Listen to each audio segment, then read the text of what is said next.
The story begins at a call center where our main character Jordan works. Her job is to receive emergency calls and inform the police to help people in need. One night, Jordan receives a call from a panicked girl named Layla. Layla, crying, explains that a stranger is trying to break into her house. Her parents have gone out to watch a movie and cannot be contacted. Suddenly, the sound of breaking glass is heard. The man has now entered the house. Jordan immediately calms Layla down, traces her address through the system, and sends it to the police. She then tells Layla to go to the upstairs room and lock herself in. But Layla says that the upstairs door doesn't lock. Jordan then advises her to hide under the bed and make no sound. Layla does exactly that. Just then, the man enters the room. He looks down through the broken window where he spots shoes. Thinking someone ran downstairs, he goes down. Layla breathes a sigh of relief, but suddenly the phone rings loudly. The sound was so loud that the man hears it. He turns back and returns upstairs, and in the next second, screams and crashes are heard from the other end of the phone. Trembling, Layla tells the man that the police are on the way and to stop what he is doing. But the man simply says that it is too late now and hangs up.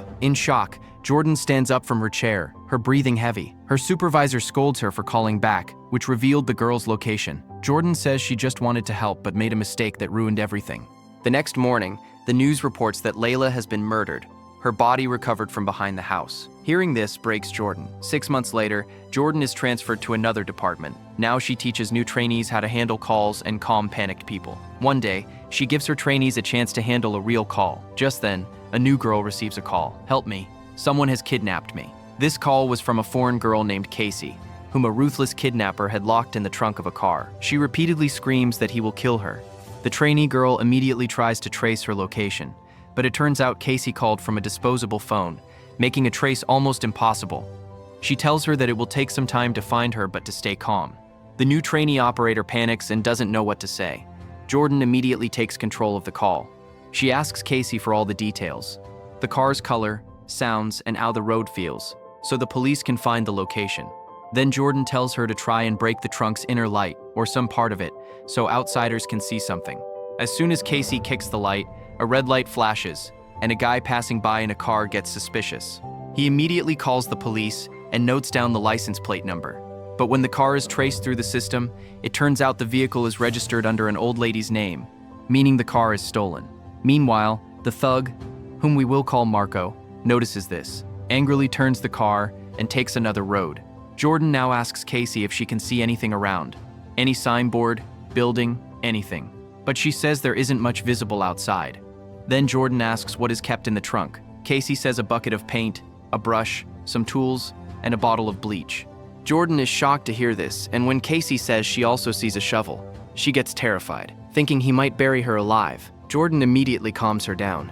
"Casey, listen carefully. You have to do exactly what I say." Jordan tells her to pour out the paint bucket so it leaves a trail on the road, making it easier for the police to track. At that moment, a boy named Alan sitting in a nearby car notices something dripping from the back of that car. He gestures to Marco. "Hey, something is leaking from the back." As soon as Marco gets out, he realizes that the girl in the trunk is awake. Angrily, he stops the car, opens the trunk, and furious at seeing the paint, pulls out an injection bottle from the side seat, presumably to knock her out again. Just then, Alan approaches him from behind and asks, "Is everything okay, brother? Need help?" Marco smiles and says, "No, brother, everything is fine, thanks." But Alan senses something is wrong. Sitting in his car, he keeps watching Marco through the rearview mirror as Marco does something inside the trunk. Alan picks up his phone to call the police, but Marco runs at him with the shovel and strikes him. The phone breaks, and Alan falls unconscious on the spot.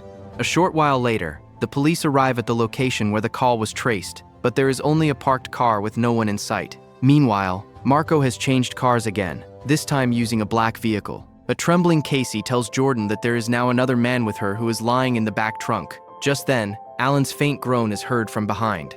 Marco realizes he is alive and gets out of the car again with a screwdriver. Marco deals a fatal blow to Alan, leaving him there. This attack was not only a warning for Alan, but also a clear threat to Casey. Casey was completely broken, feeling there was no hope left. Out of fear, she asks Jordan to turn on the call recording so that if something happens, her relatives can hear her message, as if recording her final words. Jordan sees that Casey is completely panicked, so she encourages her and tells her to remain composed. Casey is told to pull Marco's wallet out of his pocket to try and find a license plate associated with the name found in it. However, it turns out that the car did not have a location tracker, making a direct trace difficult. Marco stops the car at a petrol pump. Casey's phone was also almost dead, but she suddenly comes up with a plan while Marco is filling petrol. Taking advantage of the opportunity, Casey escapes from the trunk to the back seat and starts waving her hands frantically. A man standing at the petrol pump doesn't understand at first, but when Casey screams loudly, he musters up the courage to help and pulls out a knife to back Marco off. Marco goes wild. He grabs the petrol pump nozzle, points it at the man, and pulls out a lighter to start a fire. A massive explosion occurs, and the man is burned. Another hope of Casey's crashes, and she is knocked unconscious. Using some items found at this struggle scene, the police extract Marco's fingerprints, leading them to his identity. The police raid Marco's address. Upon reaching the house and questioning, his wife tells them that he has gone to the hospital. Furthermore, from Marco's office, the police find some photos and a letter Casey.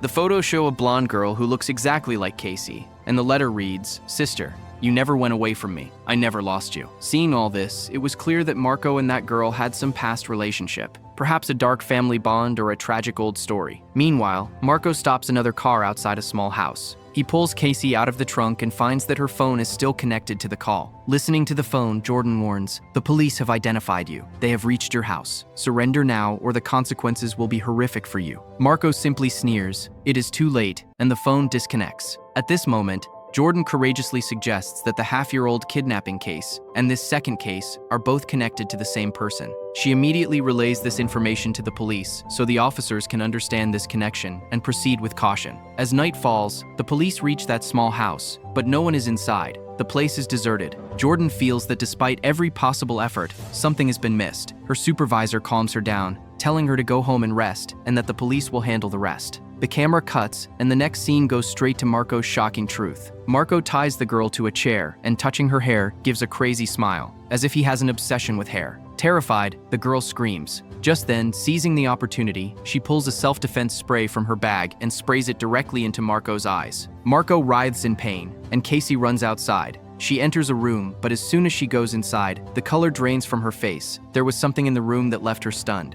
Just then, Marco breaks through the door from behind and drags her back. Meanwhile, Jordan is repeatedly listening to the recording of Casey's disappearance. Looking at the recording's location, she reaches the same old house that the police had already searched. Going inside, she finds many photos of Marco's younger sister, which clearly show that she suffered from a serious illness and had lost all her hair. Perhaps this was the reason Marco was obsessed with hair. As Jordan steps outside, she hears a strange tapping sound from the ground. Bending down to look, she sees a broken piece of a mobile phone along with a trapdoor. She goes down, but there is no network. Instead of calling the police, she goes down herself to start searching. She slowly approaches the room and watches from behind a wardrobe. Marco is there, smelling and caressing what looks like a woman's scalp. Seeing this, Jordan is horrified. Now everything was clear. Marco could not forget his deceased sister and killed every girl who had blonde hair like his sister. Just then, Marco spots a blue stain in the hair. Thinking it is ruined, he angrily throws the piece of hair away. At that moment, his gaze is about to fall on Jordan, but due to the darkness and tight space, he cannot see her. On the other side, Casey is tied up, and Marco begins to cut her scalp without any anesthesia. Just then, Jordan arrives and knocks him down from behind. But as always happens, she makes a mistake. Instead of finishing off the enemy, she first starts saving Casey. Marco suddenly stands up, grabs Jordan tightly, and slams her to the ground. He then drags her toward the bathroom and forcibly submerges her head in the wash basin. Jordan, thrashing her limbs, was about to lose her breath when Casey courageously approaches Marco from behind and stabs him with a knife. However, this blow is not as deep as expected, and Marco lunges at her again. Both Jordan and Casey run outside with all their strength to save their lives. Marco chases them from behind, and as Jordan falls, Marco grabs her leg. But Jordan somehow frees herself and runs upward. Seizing the opportunity, Casey pounces on Marco from behind and pushes him hard. Marco's head hits the wall, and he falls unconscious. Sometime later, when Marco opens his eyes, the tables have turned. He is now tied to the same chair where he used to tie his victims. Standing in front of him, the girl says with a cold smile, "Now it's time to make you feel what you did to others."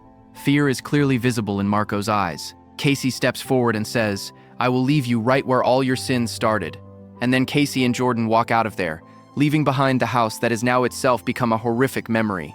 The film ends right here, with a shudder and a lesson that when madness couples with memories, a human becomes a monster.